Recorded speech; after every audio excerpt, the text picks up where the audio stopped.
Phosphate dance to most farm land in Bangladesh. বলছে phosphate dance to most farms lands in Bangladesh. প্রাথমিক সহকারী শিক্ষক নিয়োগ পরীক্ষায় আসছিল 2019 সালের দ্বিতীয় পর্যায়ের প্রশ্নে।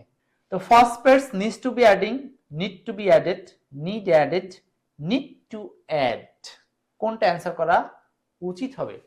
শারমিন সেতু বলছেন হচ্ছে B number, white B number. Need to be added 100% সঠিক। কেন?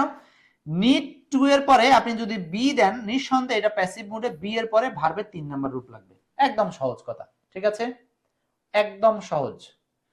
আর বাকিগুলো কেন ভুল দেখেন, ফসফেটস আপনি যখন সাবজেক্ট নিচ্ছেন, এই সাবজেক্টটা হচ্ছে প্যাসিভ মুডের সাবজেক্ট, এই সাবজেক্টটা অ্যাক্টিভ না। কারণ ফসফেটস এটা তো একটা সারের নাম, তাই তো? এইটা হচ্ছে একটা খাদ্য উপাদান গাছের জন্য। এখন এই উপাদানটা তো অ্যাক্টিভ না, সে অন্য কারোর জন্য প্রয়োজন। জমিতে চাষাবাদের ক্ষেত্রে বাংলাদেশে এটা প্রয়োজন, তাহলে এটা তো প্যাসিভ মুড হবে। তো এটা তো সরাসরি সে নিজেকে নিজে অ্যাড করতে পারে না। তো phosphate need to be adding, এটা সে অন্য কাউকে অ্যাডিং করবে না। আবার টু বি এর পরে সবসময় ভি3 হয়, অপশন এটা এমনিতে ভুল। নিড অ্যাডেড, নিডের পরে সরাসরি ভি3 হবে না। নিড টু অ্যাড এটা অ্যাক্টিভ ভয়েসে হতে পারে, কিন্তু সেই ক্ষেত্রে সাবজেক্ট অ্যাক্টিভ হতে পারে। কিন্তু এইখানে ফসফেটস প্লুরাল আকারে এস আছে। এখন নিড টু বি অ্যাডেড মানে ফসফেটসকে অ্যাড করার প্রয়োজন হয় টু দ্য মোস্ট ফার্ম, অধিকাংশ চাষাবাদের ক্ষেত্রে ইন বাংলাদেশ, বাংলাদেশে। বুঝাইতে পারলাম? মুনতাহা প্যাসিভ মুড আছে, দ্যাটস ওয়াই এটাকে প্রয়োজন হয়, সেই অর্থে need to be added, need to be added. আশা করি বুঝতে পারছেন।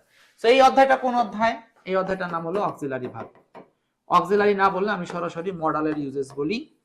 এক্সপার্ট ইংলিশে আপনারা মডালের ইউজেস বলে একটা আলাদা চ্যাপ্টারই পাবেন এক্সপার্ট বইতে।